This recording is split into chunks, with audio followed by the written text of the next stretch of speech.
What's up, everybody? Welcome back to the Buffalo Commander. I'm your host, Alex. Please like, share, subscribe, leave a comment, and hit the notification bell on the way in.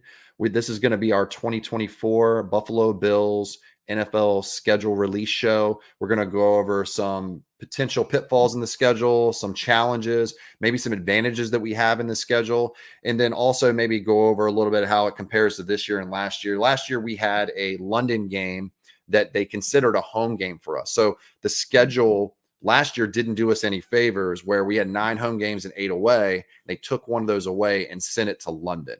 And then we had to play a difficult team when we were there, the Jacksonville Jaguars, who had been there for a week and a half already and waiting for us. So they didn't have any kind of issues with having to get their timing right, things like that. And then when we came back off that trip, I do think that it impacted us for the next 3, 4, 5 weeks consecutively.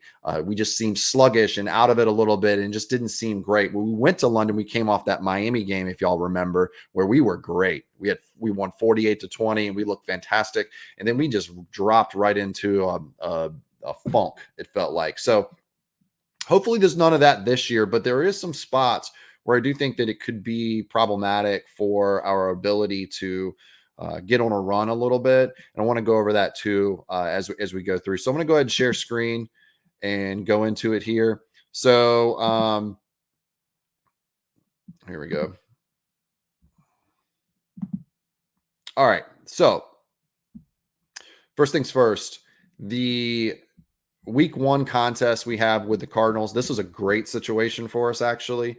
The getting a team that's trying to learn its way again and kind of get back on track from where they were a couple years ago and having some new pieces there. The thing with Arizona is they really haven't done enough as it relates to filling in their defense. So I think we'll have it. This will be a good start off game. I think that the schedule makers did us some favors here to give us a game that we can come into and get our feet under us on offense. Because I think it's going to be the biggest thing that we're dealing with is we're going to have a lot of kind of growing pains and learning experiences that go on during the season as it relates to the offense. And I do think that the Cardinals is a good draw right off the bat.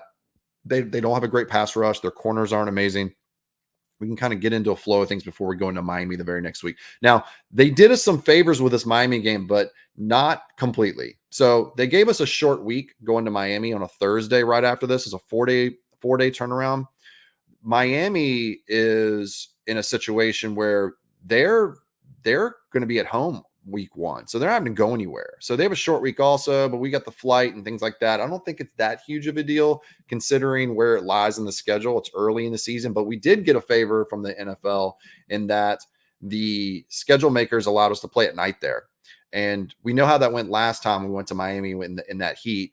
Now, not all games in Miami are awful. That was a particularly bad day. They'll try to claim that we're complaining and making excuses about it, but it was 120 degrees on our sideline. It's not the same thing as going to the snow in Buffalo.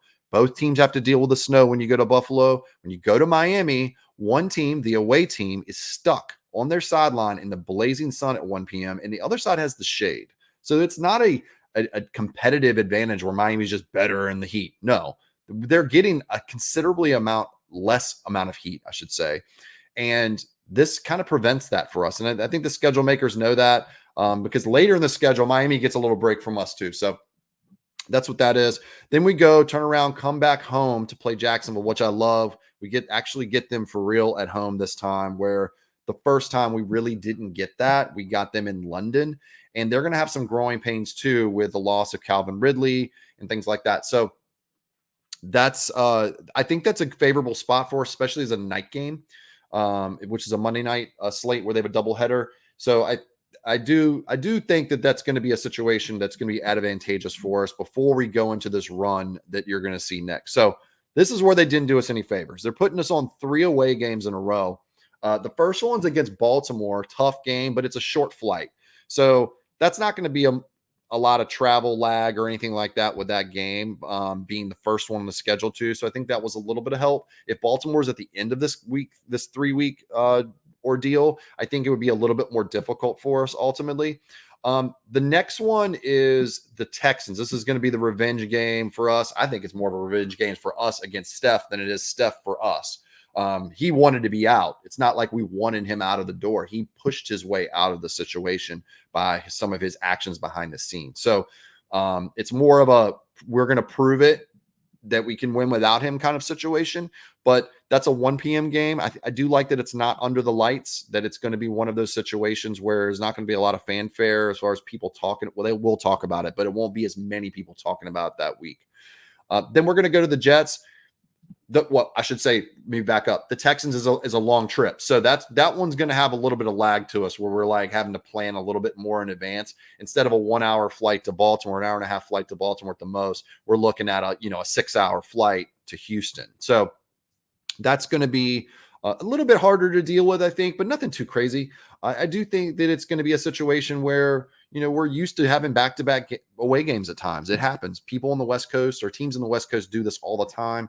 There's a protocol in place for it. It's not like we're having to deal with the time changes and such like we did in London.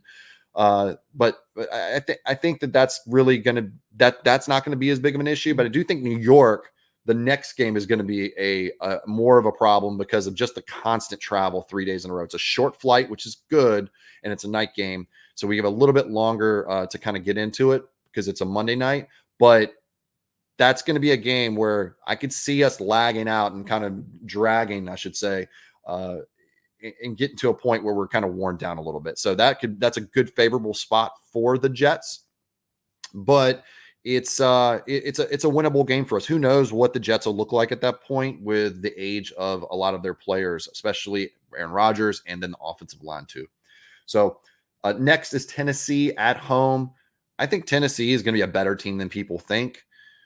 People are sleeping on some of their defensive additions they brought in, like L'Jarius Sneed, and some of the defensive line additions too. They brought in T'Vondre Sweat. That's going to be a load to deal with in addition to Simmons.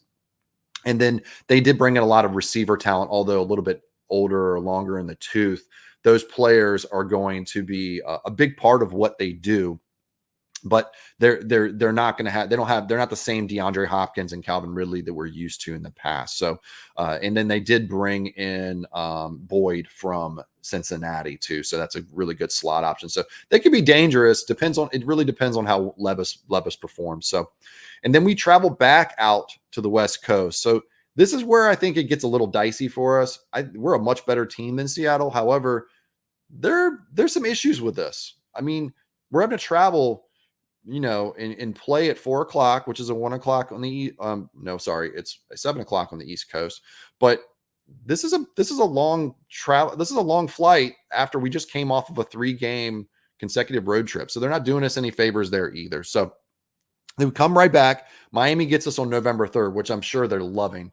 But that's going to be a game that I think at this point is going to be a must win. I could see in the first 9 games here, or before we get to Miami, us being 5-3.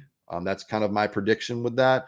But by the time that we get Miami there, I mean, that's going to end up being a situation where we're going to have to win. I just think that it's a must win. It's the last time we'll play Miami this year. We need to get that extra victory on them. They're going to probably come in second place, maybe third, if we're in first. So and maybe we're not in first at that point. We weren't last year, but that's going to be a crucial game. But it is in Buffalo, November 3rd. It can get a little cold in Buffalo too, November. So I think they're happy about it, but it's not. It could still be a 40-degree day. That's how Buffalo weather is. So, and then we travel right back out again. So to Indianapolis, which is a short flight. Also, Indianapolis is young. They got a young quarterback. Who knows if he'll make it to this point, considering last year he got hurt 3 times in 4 games. So that could be a situation that could be advantageous for us. It could slip us up. Who knows? Then we come right back to Kansas City. So I think this is where the schedule gets better. Because the bye week's next week, we get to split the bye week between Kansas City and San Francisco. This is actually a good thing for us because we can kind of plan for both. We're staying at home around the bye week too. We're not having to travel a whole bunch at this point. And then the first part of our schedule wasn't that the competition was elite or anything. I think it was pretty good, above average, because we have a first place schedule, right? But it's not like we had this really super hard as far as competition goes the first 10 games, but this the away games that we have in that group was, I mean, there's 6 away games here and a lot of them are consecutive. So I could see us really needing the bye week at this point. I'm glad it's late in the year. I'm glad it's between the 2 best teams we'll play on our schedule. And then we'll get Kansas City at home for a little payback. We perform much better against them during the season. I believe we won 2 or 3 in a row now against them in the regular season. So this is a game that's very winnable on our end. We just tend to perform better against them. And I think it's a lot of it's because of injuries and such. So, and then we come off the bye week, a needed bye week, and we could stay at home, play San Francisco. They got to travel 3 hours. I think it's another advantageous situation for us where we get them to come to us 3.5 hours. That's the amount of time difference, 3 hours. For them, it would be probably a 8-10 hour flight to get to us to play a night game in Buffalo. So their timing's all out of whack. At that point, San Francisco is playing this game like it's like a 5:20 slate, and they're having to travel pretty far to us. And we've been on rest for over 2 weeks at that point. So it's a good spot for us. And then we travel back to LA. Again, a long trip there. I'm surprised. We're like 3rd or 5th from the bottom as far as travel time this year. That's just shocking to me. It feels like these trips seem really long. We're going to Seattle and LA and then travel to Houston. Those are really long flights, and we're having 3 back-to-backs. It just seems like a lot more travel than the ranking suggests we're at, because we're at the bottom 5 of the league. It's how much you're traveling this year. But the way they're positioned, I think, is not a great look for us, or not a great situation for us. We'll see how that ends up playing out. We may have a great plan in place. I'm sure they're prepping right now on how that's all going to look and how we're going to prepare for these teams. So even in the beginning of the schedule with the Cardinals first, I could see them prepping for the Cardinals primarily, but having some things in their back pocket for Miami so they can get ready once we have to have that short week, we can jump right into it. So LA is there. It's a tough matchup, I think, considering all the travel we had been doing, but we're off the bye week. We're a couple weeks out of traveling. I think they'll be ready and kind of, back to feeling normal about travel again. So I don't think it's a huge issue. So that seems like a situation where we should be able to pull that game out. I think we're better than them, especially considering their defense. I just don't think that they're going to be able to stack up to us as long as we can get things clicking.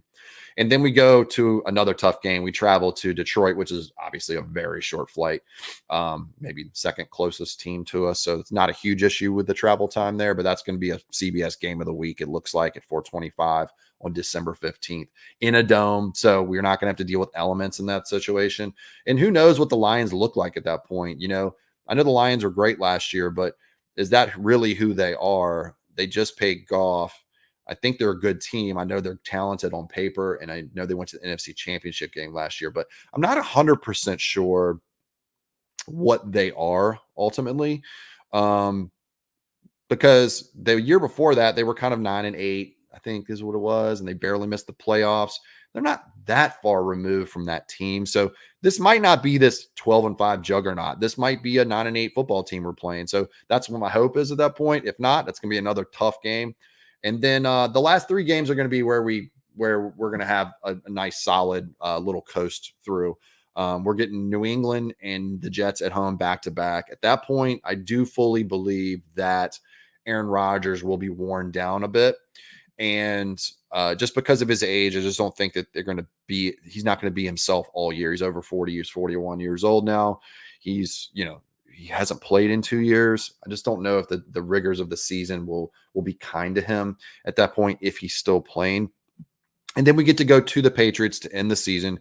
Hopefully the division's wrapped up at that point. But if it's not, that's a good way to end the season. Maybe, hopefully a guaranteed win. They're not going to be all that great this year. So we'll see how that goes. And, overall, I do think that, let me get out of this really quick. There we go. Back to my main screen. There we go. Overall, I do think that this is a, in a scale of 1 to 10, the schedule itself is like a 6. It's good. I think it's more at advantage than not. considering where the teams we're playing, where we are, and where we play them, and kind of the setup with some of the weather and the so for instance, right now we're not playing that many home games late in the year. We have those two at the end, but a lot of it's spread out evenly, and we're not having to play a ton of games in cold weather this year. We've got one, two, three, five. We have Miami and Miami, but we also have like 4 or 5 other games that are like in a dome or in good weather. So that's going to be that's a good thing in the schedule. We're not having to play a ton of games. One thing about Buffalo late in the year that I love for an advantage purposes, playing someone like Miami who doesn't have a strong arm quarterback that can cut through the wind, or who don't play that well in that kind of weather. It does hurt us and mitigate our offensive efficiency in the passing game too, because we're ultimately a passing game still. So having Allen in the things he can do well, like he can cut through the wind with his velocity, but it's still not like a great situation. Like, completion percentages drop, the efficiency drops. It's just harder to move the ball in the wind like that. The snow's not as big of an issue, or the cold for us. It's more of just, it gets really windy. That lake effect wind is brutal. So what I will say is, we're not doing a ton of that at the end of the year. That does give us a small advantage for our offensive, efficiency and skill position players to be able to perform well. So going to Detroit is a good thing late in the year, because the cold weather is not going to ding us, and they're not really built for cold weather either, but they can run the ball really well. And I do think that they're more equipped to perform well in Buffalo than they would be another team. So that a Southern team like Tampa or Miami or New Orleans or someone like that, like they're more equipped, and they live in it every day, and living in it, even though you're not playing in it, is an advantage. So I think there's some pieces there that are good for us. The hard part is going to be that 3-game slog in the middle, or actually early on, where we're playing 3 back to back games against hard and good teams. We're not, Arizona. We're not going to Arizona for one of those games. They're coming to Buffalo. This is going to be a slog where you have 3 teams that are all playoff contenders in a row, that we're going to have to compete with and do a lot of traveling with. And one of them being Houston, that's pretty far away, against a player that is probably going to be motivated to beat us because he wants to prove a point. So there's just a lot to it, but I'm not totally disappointed with the way it turned out. I've seen worse schedules. I hated last year's schedule. Like I said earlier in the video, the Jacksonville Jaguars game, being, a home game for us in London, it was really, I knew it was going to be bad. I just knew it. I felt it. I felt like the flow was going to be off. And I also felt like they stole a game from us at home, where I do think that if Jacksonville came to Buffalo for real, we would have won. And we wouldn't have got into that rut that we were in last year that sent us to 6-6 before we had to dig our way out of it. So out of that, I think it was, like I said, I'm okay with it. My prediction for the schedule, I'm going to say 11-6. I think there's some hard parts to this schedule. Every year we play well against good teams. We always have with this iteration of the Bills. People are sleeping on us a little bit. The offense with the receivers that we do have, I think we'll be fine. I wouldn't throw out a June 1st potential trade, but I'm not banking on it. And we have built this team like a basketball team at this point with MVS just came in, who's a true speed deep threat. And he doesn't have to be a wide receiver 2. He can be a wide receiver 4 or 5 for us and just do that one thing. And which is kind of where I thought Gabe should have always been, even though Gabe's not as fast as him, but Gabe is a downfield winner. And that would have been, I think that's a good fill-in for our team, because now we have an X, we have a Z, we have a slot. Actually, our Z and slot can interchange. And if you don't know what that is, a slot receiver is you're in between your outside guy and your offensive line or tight end. And the Z player is an outside receiver that typically moves around a little bit more and also plays off the line of scrimmage. They're not playing on the line of scrimmage, which means they're not going to have to deal with the jam as much. They can get a little more free space, kind of like a slot does most of the time. And then the X is on the line of scrimmage. So that X receiver is playing at the line on the boundary, having to beat press a lot when they play man.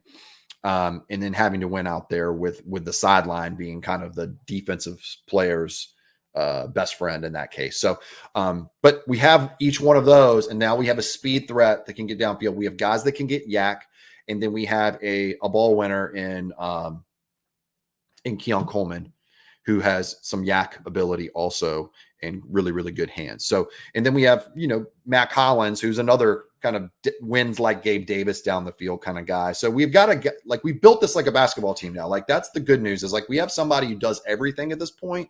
And I think Allen at this point in his career he's an elite quarterback. He's quarterback 2 for me. You could argue maybe quarterback 3 or quarterback 4 if you don't love him, but you're not putting him any lower than that if you're being honest with yourself. So at this point, he should be able to win with guys who are good players like Curtis Samuel and Shakir and Keon Coleman and MVS, kind of like Mahomes does. Doesn't need the legit number 1, although it's hard to win without one. He's at the point in his career where he should be able to mitigate some of the issues as it relates to not having someone to garner double teams and things like that. So we'll be fine. But I do think that this offense needs to kind of get in their stride by mid-season and kind of, work out the kinks. And I think there's going to be a part of the schedule we're going to have to do that.